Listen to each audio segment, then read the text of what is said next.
রানীগঞ্জের old এগরার বাসিন্দা বছর 52 সৌমিন বাউরি নামে এক বিজেপি সমর্থককে মৃত্যুর মুখে ঠেলে দেওয়ার জন্য তৃণমূল পঞ্চায়েত সদস্য রঞ্জন বাউরি এবং আরো 6 জনকে অবিলম্বে গ্রেপ্তার এবং দৃষ্টান্তমূলক শাস্তির দাবি তুলল বিজেপি নেতৃত্ব। গত 28 ডিসেম্বর পাড়ার মধ্যে বচসা ঘিরে মারধরের ঘটনা ঘটে এবং তাতে সৌমিন বাউরি গুরুতর আহত হন। দীর্ঘ সময় পর্যন্ত অসুস্থ থাকার পর সোমবার রাতে তার অবস্থার অবনতি হলে তাকে দুর্গাপুরের একটি বেসরকারি হসপিটালে নিয়ে যাওয়া হয়। সেখানে তার মৃত্যু হয়। বিজেপি নেতৃত্ব এই ঘটনাকে পরিকল্পিত হত্যা বলে দাবি করে এবং তৃণমূল এই ঘটনাটিকে ধামাচাপা দিতে চাইছে বলে অভিযোগ করে। অন্যদিকে তৃণমূল নেতৃত্ব এই ঘটনা নেহাতি পাড়া প্রতিবেশীর বিষয় বলে দাবি করেছে। এদিকে সৌমিন বাউরির মৃত্যুর খবর প্রকাশ হওয়ার পর অভিযুক্তরা বাড়িঘর ছেড়ে পালিয়েছে।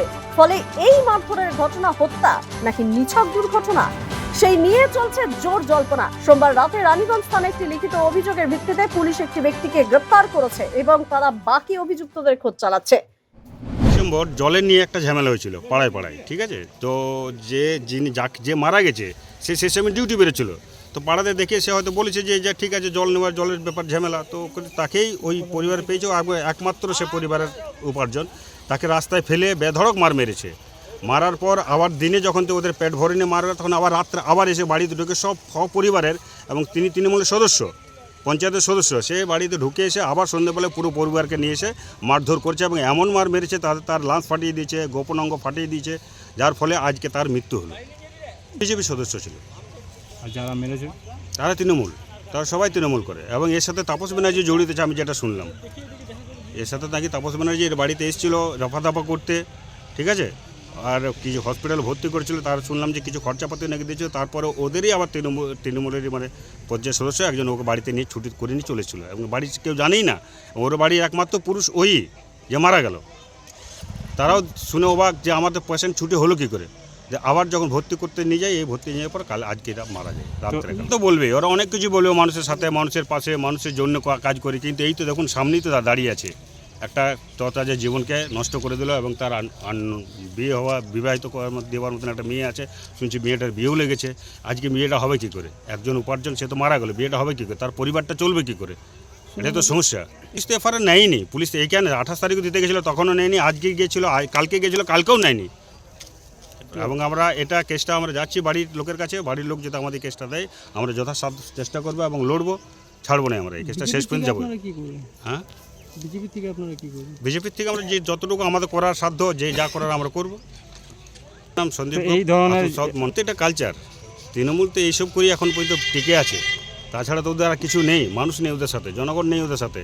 ভোট লুট, লোককে মার ধমকায়, চোঙে 100 দিনের টাকা, যত কিছু সব চুর চামারি করে ওরা বেঁচে আছে, ঠিক আছে। আর এক ধরনের কি এটা একদম ফুল মার্ডার, এটা ফুল মার্ডার করা হয়েছে। একজন বাড়ির লোকের সাথে ঝামেলা হয়েছিল ঠিকই, কিন্তু সেই ঘটনা 1.5 মাস আগে, ঠিক আছে। সেখানে উনি ওই পেশেন্টকে ট্রিটমেন্টও করিয়েছেন এবং সমস্ত ডকুমেন্টস রঞ্জন বাউরির কাছে আছে। এবং সাথে সাথে যেদিন ঝামেলা হয় সে পেশেন্টকে কিন্তু আমি আমার নিজের 4 চাকাতে করে এমএলএ হসপিটালে ভর্তি করে দিই এবং পেশেন্ট সেখানে সুস্থ হয় এবং ছাড়া পায়। তারপর পরবর্তীকালে কি হয়েছে সেটা পরের কথা, কিন্তু তৃণমূল কংগ্রেসের উপরে যে নাম উঠছে বা তৃণমূল কংগ্রেসের নেতারা মেরেছে বা পঞ্চায়েত সদস্য মেরেছে, এভাবে যে কথা উঠছে, কিন্তু সাথে সাথে তৃণমূল কংগ্রেসের সদস্যরা ওই পেশেন্টকে যে হসপিটালে ভর্তি করেছে সেটাও বলা দরকার। এখানে বিজেপি কিন্তু রাজনীতি খেলা খেলতে চাইছে, সে খেলা আদৌ বাস্তবে ওদের পরিণত হবে না। কারণ সেখানে কেস হয়েছে, পোস্টমর্টম অলরেডি হয়েছে, সেই যেমন রিপোর্ট আসবে সেভাবে প্রশাসন কাজ করবে নিজে। ওরা দাবি করছে যে তৃণমূলের লোকেরাই মারধর করেছে, তৃণমূলের পঞ্চায়েত সদস্য সে মারধর করেছে, তাদের মারধরের কারণেই মারা গেছে ওই ব্যক্তি।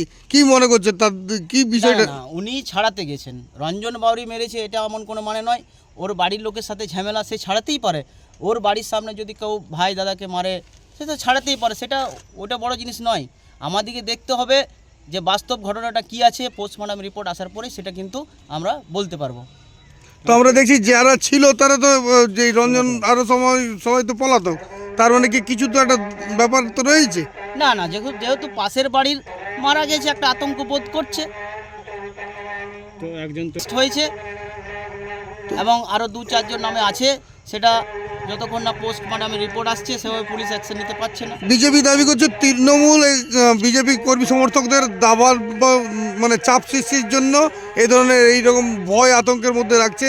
তারা বারংবার বিজেপির কর্মীদের হামলা চালায় নানান অজুহাতে। কি বলবেন? মানে তৃণমূল বিজেপির দিকে হামলা চালায়? হ্যাঁ, না না না, এটা ভুল ধারণা। উনি একজন সিপিএমও হোক বা তৃণমূলের হোক, তৃণমূলের এই বা বিজেপিরই হোক, তৃণমূল সবসময় মানুষকে সম্মান চোখে দেখে, সেখানে কোনো ব্যাপার নয়। তো এরা বলছে এবং প্রত্যেকটা মানুষের কাজে ছুটে যায়, এবং আমাদের প্রধান তো খুবই ভালো, উনি প্রত্যেকটা কাজেই করে, যেটা বলি সেটাই করে দেয়। এটা ভুল ধারণা। এটা ভোটের সময় বিজেপি একটা বাজার গরম করতে চাইছে, কিন্তু অযথা গরম করে লাভ নেই। সেটা আমাদের তৃণমূলের ঘাঁটি, শক্ত ঘাঁটি, কোনোদিনও ওটা কল্পনার বাইরে। ওরা ছেড়ে দোক, আমরা পঞ্চায়েতে ভোটে তার প্রমাণ দিয়েছি। দ্য সহজ পাঠ, সহজ কথা, সঠিক তথ্য।